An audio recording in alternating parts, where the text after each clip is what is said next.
Some giants once walked the earth. But most people have never heard of them.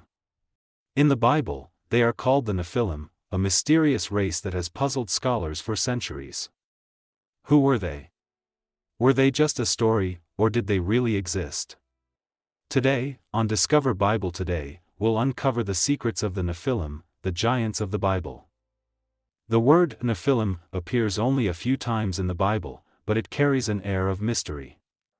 The first mention is in Genesis 6 verses 1-4. The sons of God saw that the daughters of humans were beautiful, and they married any of them they chose. The Nephilim were on the earth in those days.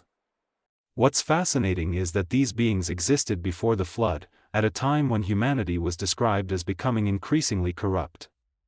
Their presence is tied to one of the most mysterious passages in the Bible, leaving questions that scholars still debate today. Who were the Nephilim? The Bible hints that they were the offspring of the sons of God and human women. But what does sons of God mean? Some believe these were angels who came to earth, while others suggest they were descendants of a righteous line like Seth. Whatever the case, the Nephilim were extraordinary, described as mighty and powerful, feared by others. Numbers 13:33, when the Israelite spies saw the land of Canaan, mentions giants again. We saw the Nephilim there. We seemed like grasshoppers in our own eyes. This shows their presence was not just legendary but perceived as a real, intimidating force. The identity of the Nephilim has sparked centuries of debate. Were they literal giants, mythical symbols, or moral allegories? Ancient Jewish texts, like the Book of Enoch, expand on their story, describing them as beings who taught humans forbidden knowledge, from weapon-making to astrology. Some scholars argue that the Nephilim represent the corruption of humanity, a warning of what happens when divine and human boundaries are crossed. Others believe they were real beings, part of God's mysterious plan, whose existence had lasting consequences for humanity. But why does this story matter?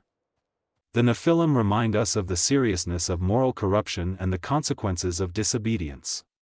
Genesis 6 leads directly into the story of Noah and the flood, a divine response to human wickedness. The Nephilim's story is not just about giants, it's about choices, boundaries, and the struggle between good and evil. Even today, their story captures our imagination because it challenges our understanding of history, spirituality, and the supernatural. The mystery of the Nephilim endures. Archaeologists, theologians, and historians continue to search for evidence. Were they real giants, symbolic warnings, or both?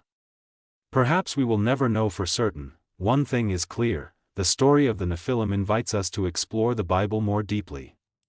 It reminds us that the Word of God holds layers of history, meaning, and secrets waiting to be discovered. If you enjoyed uncovering the secrets of the Nephilim, don't forget to like, subscribe, and hit the notification bell for more fascinating Bible discoveries.